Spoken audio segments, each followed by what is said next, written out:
Quitting smoking isn't just a decision. It's a journey that unfolds differently for everyone. For some, it's short and full of resistance. For most, it's a long, winding path marked by attempts, relapses, and renewed determination. Breaking away from cigarettes isn't only about changing habits. It's about reshaping a deep personal relationship. What starts as comfort, rebellion, or belonging eventually transforms into dependence and frustration. In the beginning, cigarettes might feel like a companion, a way to fit in or ease tension. But soon, the pleasure fades, replaced by the unease of addiction. Smokers often believe they'll quit easily one day, maybe in their 20s. Yet, many don't manage it until decades later. Quitting means changing, and change is something humans naturally resist. When thinking about change, it helps to focus on two things: understanding where you are right now and figuring out how to move forward. Many people assume change begins when they take action, but real change starts with awareness. You can't go from smoker to non-smoker overnight. It's more like climbing stairs. Each step builds on the one before it. Maybe right now, you're not even seriously considering quitting. That's called the pre-contemplation stage, when the idea has crossed your mind, but it feels distant. Around 3/4 of smokers want to stop, but about 1/4 aren't ready yet. The next step is contemplation, when you're thinking seriously about quitting but haven't committed. After that comes preparation, a crucial stage, especially if you've tried to stop before. This is where you reflect on what worked, what failed, and what triggered your relapse. Then comes the action phase. When you finally decide to quit, there's never a perfect moment. Waiting rarely helps. I often tell people, it's going to be hard today, and it will still be hard 5 years from now. So why not start now? The last phase is maintenance, protecting your progress and staying smoke-free. When attempting any big change, 2 questions matter most. How important is this change to you? And how confident are you that you can achieve it? That belief in your own ability, your self-efficacy, is the foundation of success. Being honest about your confidence helps you and your support system build a realistic plan that strengthens your determination over time. Next comes identifying what exactly needs to change. It seems obvious, stop smoking, but in truth, you're transforming much more than that. Quitting is like ending a long relationship. At first, you may need to keep things simple. Avoid triggers, switch up routines, and fill the spaces cigarettes used to occupy. Maybe you skip certain places, start your day with a smoothie, or find new rituals to replace the old ones. Then comes the question of why. Why quit? The medical reasons are endless: heart disease, cancer, lung damage. But most people already know them. Guilt rarely motivates lasting change. What matters is understanding why you smoke in the first place. Cigarettes can feel comforting or help you relax, but that relief is temporary and deceptive. It's not true calm. It's the brain's response to nicotine withdrawal being momentarily silenced. Nicotine is a powerful, fast-acting drug. Within seconds of inhaling, it hits your brain, releasing a wave of satisfaction. Over time, your brain adapts and demands more for the same effect. Before long, the cycle controls you rather than the other way around. Ask yourself, do you smoke more than 15 cigarettes a day? Do you light one up within half an hour of waking? Do you struggle to go 4 hours without smoking? If you answered yes, nicotine has a strong hold on you. Each cigarette delivers tiny doses hundreds of times a day.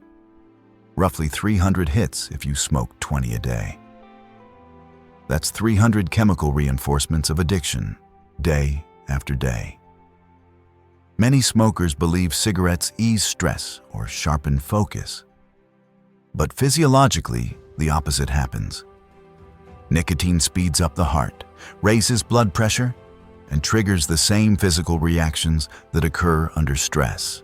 What it actually does is relieve nicotine stress, the discomfort caused by withdrawal, not emotional stress. Another challenge is habits linked to smoking.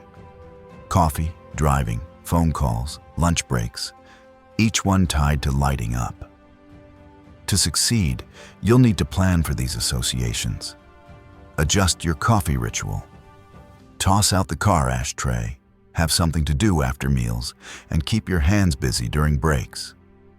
Nicotine and caffeine often go hand in hand, and alcohol doubles the risk of relapse because both weaken your resolve. If you're used to holding something, find substitutes. Chewing gum, using a straw, twirling a pen, or even tapping on your phone. Small actions help retrain your body's muscle memory. Many fear weight gain, but this worry is often exaggerated, a myth fed by decades of cigarette marketing. On average, people gain about 2.5 kilograms after quitting. That's not much compared to the health damage smoking causes. You can counter it by staying active, walking daily, managing emotional eating, and replacing snacks with fruits or crunchy vegetables. And think of it this way. A few extra pounds might matter cosmetically, but from a medical standpoint, your body benefits enormously from being smoke-free. As with leaving a toxic relationship, healing begins when you replace harmful attachments with healthier ones. Now's the time to strengthen bonds. With exercise, fresh food, nature, or supportive friends. Then there's the how. How does one actually change? People often rely on willpower alone, but it's a misunderstood concept. Success and failure aren't measures of moral strength. They reflect timing, strategy, and readiness. Research shows only about 5% of smokers who quit cold turkey manage to stay smoke-free for 6 to 12 months. Most relapse within the first week. Yet, most people who eventually succeed do so without formal help, after multiple attempts. That's the real story of quitting. Relapse is rehearsal for success. Every failed attempt teaches you something. What triggers you, what supports you, and how you can do better next time. Studies show the process isn't as unbearable as many expect.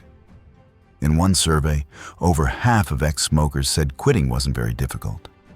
A quarter said it was moderately hard, and only the rest found it extremely challenging. So yes, it's possible to do it yourself, and often easier than fear suggests. But your odds improve when you combine determination with the right tools. If one method doesn't work, try another, and keep going until it does. Once you've decided to quit, it's time to separate what actually helps from what only looks helpful. Many people spend money on methods that promise miracles, but have little scientific backing. Treatments like laser therapy, hypnosis, or acupuncture might seem appealing because they sound natural and easy.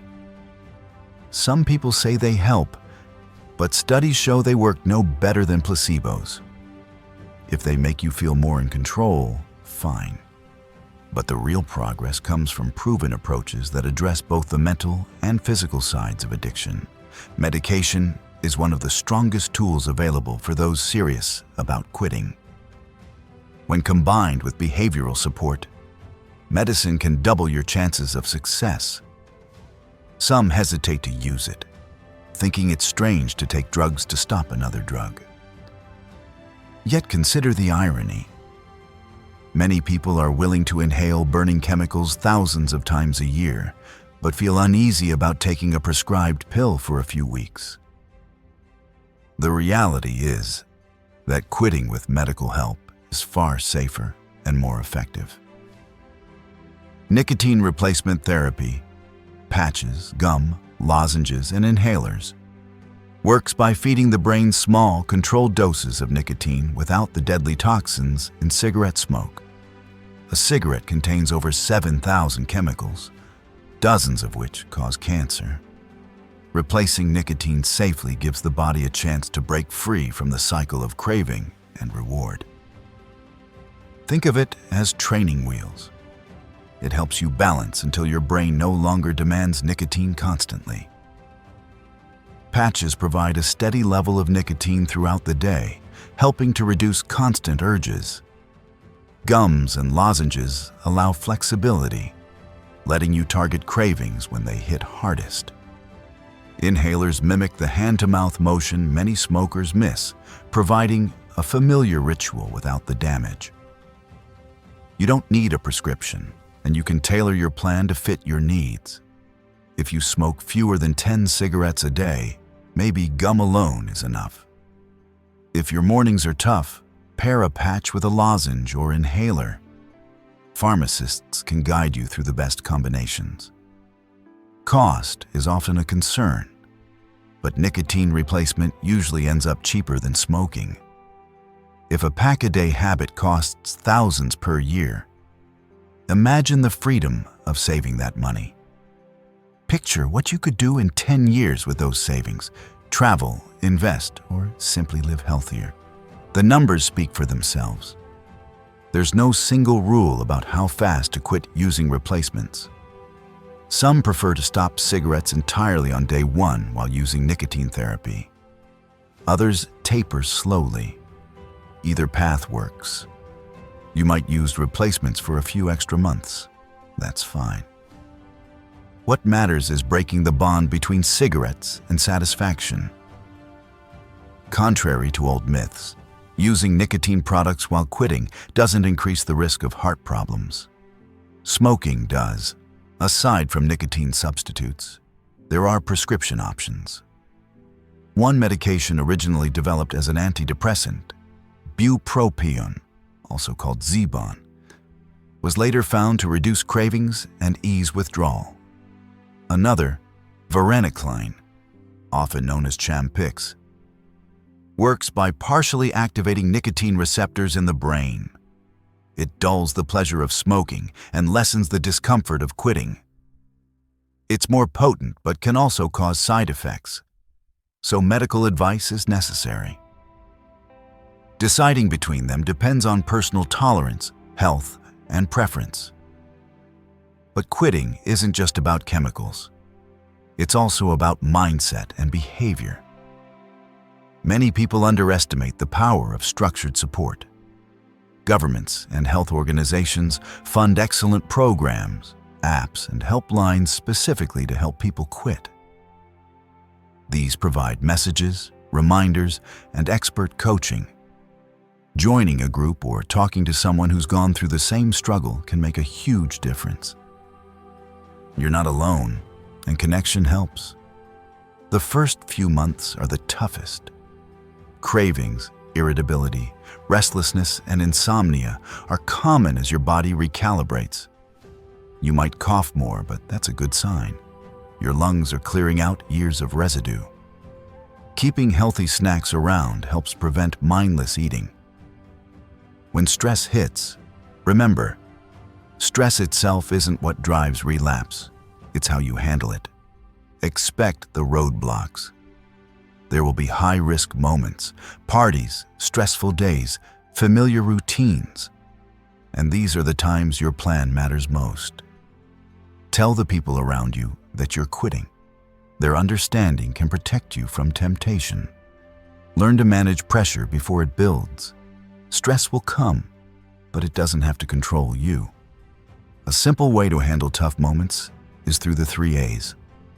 Avoid, adjust, accept. Avoid situations that make you crave cigarettes.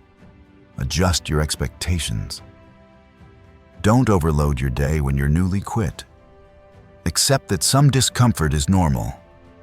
Like traffic jams or bad weather, cravings pass if you don't fight them.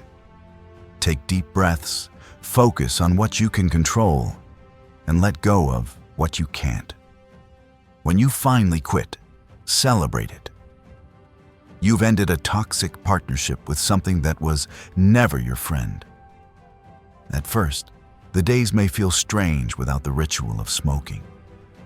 You'll face ups and downs, more good days as time goes on. But withdrawal is temporary. Cravings fade, the headaches lessen, your nerves settle, and sleep improves. You'll notice subtle victories. Food tastes better, breathing feels easier, mornings start clearer. Some days you might slip. That doesn't mean failure, it's part of the process. There's a saying from Japan, fall 7 times, stand up 8. Each attempt teaches you resilience. Every restart is proof that you haven't given up. What defines success isn't perfection, it's persistence. Your body begins repairing itself almost immediately. Within hours, carbon monoxide levels drop, oxygen rises, and your heart rate returns to normal. Within weeks, circulation improves, your sense of taste sharpens, and lung function starts to recover. Months later, coughing and shortness of breath decrease and energy rises. A year in, your risk of heart disease is half that of a smoker. Each day without cigarettes adds more years to your life.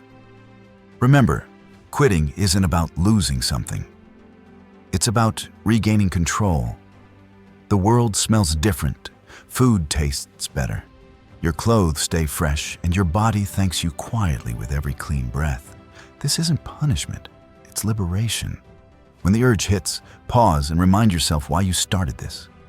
Think of your lungs healing, your loved ones proud, your life expanding. Imagine 10 years smoke-free. How you'll feel, breathe, live. It's not just about avoiding illness. It's about reclaiming every moment you once gave to smoke. So if you stumble, don't drown in guilt. Return to what you've learned and start again. Each attempt strengthens your will, sharpens your strategy, and brings you closer to lasting freedom. You've begun a lifelong relationship, not with nicotine, but with health, self-respect, and clarity. The journey may be hard, but every step forward means one less day chained to addiction and one more lived on your own terms.